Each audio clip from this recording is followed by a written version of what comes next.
وزارت عدلیه افغانستان جرم بچه‌بازی را روز یکشنبه 16 ایول در کدکس جزایی افغانستان شامل کرد. عبدالبصیر نور وزیر عدلیه آن کشور ضمن یک نشست خبری با آنکه جزئیات نداد اما گفت که پس از این برای افرادی که به این عمل دست میزنند مجازات تعیین شده است.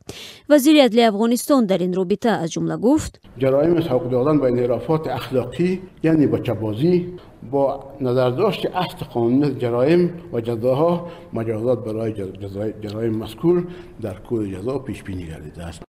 این در حالی است که کمیسیون مستقل حقوق بشر افغانستان میگوید که 60 مورد را دریافتند که کودکان در صف‌های نیروهای مسلح آن کشور به خدمت گرفته شده از آنها استفاده جنسی می شود.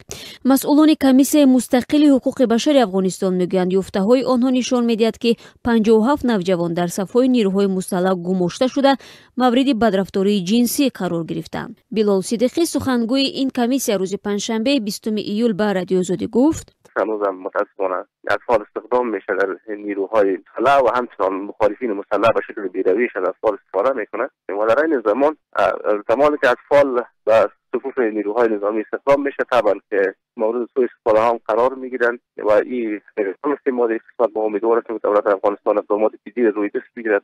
این در حالی است که خبرنگار واشنگتن پست به نزدیکی با نشر گزارش نوشت که یک فرمانده پلیس در ارزگان بچه‌ای را که مورد استفاده جنسی قرار میداد به وی نشان داده است.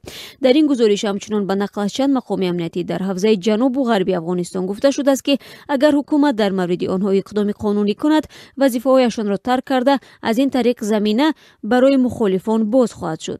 بر اساس گزارش‌ها در شماری از ولایت‌های افغانستان از نوجوانان تحت نام بچه‌بازی استفاده جنسی صورت می‌گیرد. در همین حال نجیب دانش سرپرست دفتر سخنگوی وزارت داخلی افغانستان حضور افراد زیر عمل بچه‌بازی در صف‌های نیروهای مسلح آن کشور را رد کرد. نجیب دانش در صحبت با رادیو آزادی گفت: ما سال گذشته و در سال جاری 2 بار یک هیئت موظف کردیم که چگونگی حضور افراد زیر سن در قطعات و جستان‌های ما به خصوص پلیس محلی بررسی بکنند که خوشبختانه هیچ موارد مبنی بر حضور از اینا به ما گزارش داده نشده. در افغانستان زنان اجازه ندارند در جایهای جمعیتی رقص کنند و از این رو نقش زنان را بچه‌های از 10 ساله بالا بازی می‌کنند که این عنعنه قدیمی با نام بچه‌بازی معروف است. بچه‌های رقاص عادتاً یتیم و یا از عائله‌های کم بضاعت می‌باشند و بعضاً مورد بدرفتاری و تجاوز قرار می‌گیرند.